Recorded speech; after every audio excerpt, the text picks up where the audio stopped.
Dedicated to Eastern and Southern Kentucky, this is WYNT Mountain News at 11. Good evening, I'm Justin Case. After a brief break, the rain is back tonight. You're looking at the Cumberland Falls behind me, part of the swollen Cumberland River, which is not expected to crest in a moderate flood stage until Sunday morning. New flood watches will take effect for the entire region starting tonight or tomorrow. Forecaster Brandon Robinson joins us now with the latest on what we're expecting with this next system. Brandon? Well, Justin, it's already underway at this hour. We're seeing heavy rain across the region. Let's take a look at live pinpoint Doppler radar, kind of get you caught up here. And we're looking at basically a lot of yellow and orange and red indicating some heavier bands of rain. And we're going to continue to see that off and on throughout the night. Take a closer look into the Big Sandy there. Paintsville, you're seeing some pretty good rain right now down into just south of Pikeville, all the way back over toward Prestonsburg. Hazard seeing a pretty good little shower right now on down the road into parts of Somerset, down toward Cumberland Falls, which you just saw some video from, and down toward London as well on the I-75 corridor. First flood watch goes into effect at midnight tonight, goes through 7 o'clock on Saturday morning. That is for parts of southwest Virginia and East Tennessee. We go up to the north a little bit, parts of northeast Kentucky, including Lawrence County, southern West Virginia, and the other two counties there in southwest Virginia start at 1 o'clock tonight and go through 7 o'clock on Sunday morning. And that flash flood watch for all of us here in eastern and southern Kentucky goes from 7 o'clock tomorrow night through 7 o'clock on Sunday morning. So a lot of rain heading our way in the next couple of days. Forecast for the overnight hours, we'll get down to about 38. Soggy night on tap. As we look ahead with the headlines, we are going to see heavy rain at times throughout the next several days. Those watches will go into effect either tonight or tomorrow, and possibility for storms is on the table on Saturday, and some of those could be on the strong to severe side. I'll talk more about that coming up in a few minutes. Justin? Brandon, thank you. The Tennessee Highway Patrol says a man is dead after his vehicle rolled down an embankment due to a landslide. THP identifies the man as 62-year-old Stephen Lawson. Troopers say Lawson was driving south on State Highway 70 in Hawkins County when his Chevy pickup truck left the road as it was washed away in a landslide. The truck rolled down a 200-foot embankment before coming to a rest on its roof. Many of the people living in the Confluence community of Leslie County are now trapped by floodwaters. The Army Corps of Engineers releases water from Buckhorn Lake to make sure people living along the Kentucky River do not get flooded. As a result, water from the lake floods roads in the county, in many spots too deep to drive across. I went to Leslie County today and talked with officials about how they plan to respond to emergencies inside the community now cut off by the flood. This picture is from February 21st, 2018. Exactly 1 year later, floodwaters are again touching the bottom of this bridge. They're also covering the highway leading to Confluence. I told my kids today that we're kind of on our own private little island. Like, I don't want to make them worry, so I'm trying to keep it kind of upbeat for them. Margaret Begley and her family are now trapped in their home by the floodwaters. If this lasts for weeks on end, like last year, she worries about her son falling behind in school. I don't know what he's going to be able to do next school year, or if we're going to have to work throughout the summer with summer schools, or how we're going to be able to do that, because we just don't know if we're going to miss a week or if we're going to miss 2 months. Emergency officials in Leslie County have several boats ready to help people who are stranded. I'd like to stress that to everybody that just for emergencies only. I mean, we're going to be a complete volunteer staff to run the boats. This river is already filled with trees and trash and things that can be hazardous to small boats. It's going to be risky enough with, all the debris and stuff in the water that we have to go through. It's going to be that much worse at nighttime, so that's why just daytime only. Anthony Hacker's advice for anyone who can still leave to get food and water: go while you still have time. The ones that can get out now need to get out and get the supplies they need to last them. And who knows how long Highway 257 will be underwater. With this other rain we got coming this weekend, we don't know how long it's going to be backed up or how far back it's going to come to. Getting prepared for a time of uncertainty. Emergency officials say if you are having a medical emergency and you live in an area trapped by floodwater, call 911. Dispatchers will get in touch with the water rescue volunteers who will then travel to your location. One of the many across eastern Kentucky experiencing flooding is Levi Jackson State Park. Now you'll notice in this video that part of the park was completely underwater. Water was rushing over a brick wall and even got close to the roadway at one point. There were many videos and pictures on Facebook last night of the flooding, and many locals went out to the park today to see it for themselves.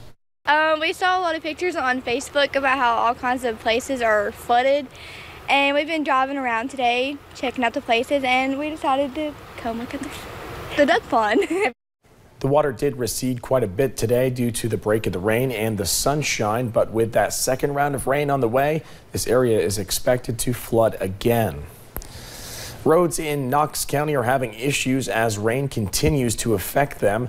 Road department crews and people living out in the county say they fear what more rain is going to bring as several roads are already flooded and closed.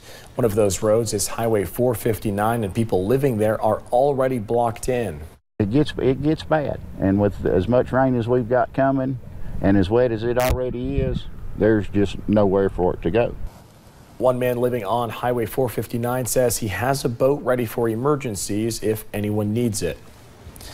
Heavy rain is to blame for small slides across Floyd County and some major flooding in Archer Park.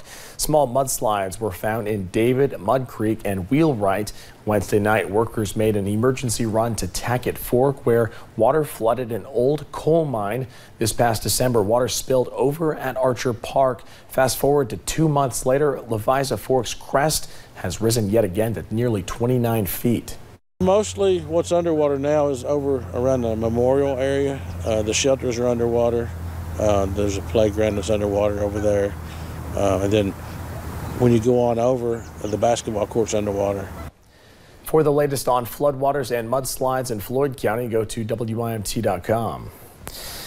Record rain last year that has continued into this year is leaving its mark on parts of Kentucky. Roads, parking lots, and boat ramps are all underwater in parts of the Bluegrass. Officials at one marina say they are working hard to manage the water.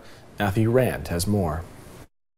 Light poles jut out of the water, the only sign of a now submerged parking lot.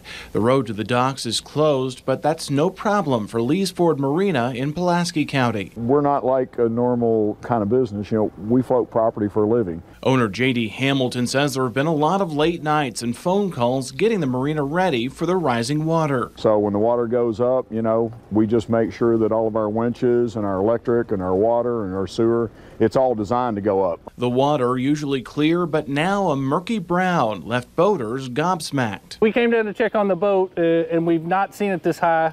You know, and you can walk to the end of the pier and see where the 1984 mark right there at the end of the pier.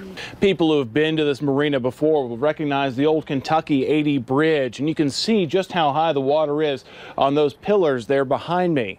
The local wildlife don't seem to mind. People from counties over just had to come see the deluge for themselves. We frequent Lake Cumberland quite often, camp down here, have been for years and years, and just couldn't believe how amazing the water is right now.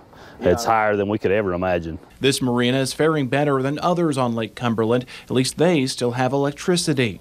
Our other marina, they shut the power off, so we're having to shuttle people back and forth to do all kinds of, you know, you either use generators, clean out their refrigerators, you know, make sure that their boat is prepared for not having electricity. And with more rain coming, people here are bracing for the water to climb even higher. I think we're going to set a record. All right, you know, the record, it was in 1984. It was 752. I bet you we get to 755 and maybe a tad higher. Use caution if you are around the waters, and hopefully when they subside, we can get it cleaned back up so we can enjoy it. Reporting in Pulaski County, Matthew Rand, WYMT Mountain News. One man is behind bars in Hazard after a lengthy foot chase. Hazard police say this man, Joshua Smith, was sneaking around businesses on the Kentucky 15 bypass. After a long search, sheriff's detectives were able to find Smith using a drone. Police say Smith was in possession of drugs and cash. He faces multiple charges, including wanton endangerment and drug trafficking charges. Smith was taken to the Kentucky River Regional Jail. In Knox County, a man was arrested after police found a stolen snowplow. Deputies were searching a home on Little Broughton Hollow Road in Cannon when they found suspected meth, pills, and firearms. They also recovered an 8-foot snowplow, a Ford F-250 pickup truck, both stolen out of Lexington. Tony Moore was arrested and taken to the Knox County Detention Center. Moore was charged with trafficking, receiving stolen property, and other charges. Meanwhile, a Bowling Green man is accused of abusing a 2-month-old. State police arrested Christopher Bush yesterday, but officers think the abuse happened last month. Police also say he knew the child. Bush is facing criminal abuse charges. A new way to help those addicted. It is called the Core 12 method, and it's from the Hazelton Betty Ford Foundation. They were training clinical employees from addiction recovery care and how to implement it and make the medically assisted recovery program work for those in recovery. While they understand using Suboxone to treat addicts is controversial, they say if it will help, they have to try it. We can't have the opportunity for them to experience the miracle if we don't use every single tool available to us. We have more info on WYMT.com if you are interested in learning more. Coming up at 11, find out why federal authorities are holding a Coast Guard officer in custody. High water will continue to be an issue through the weekend as more waves of heavy rain roll through the mountains. I'll have more on how much we could see in about 2.5 minutes.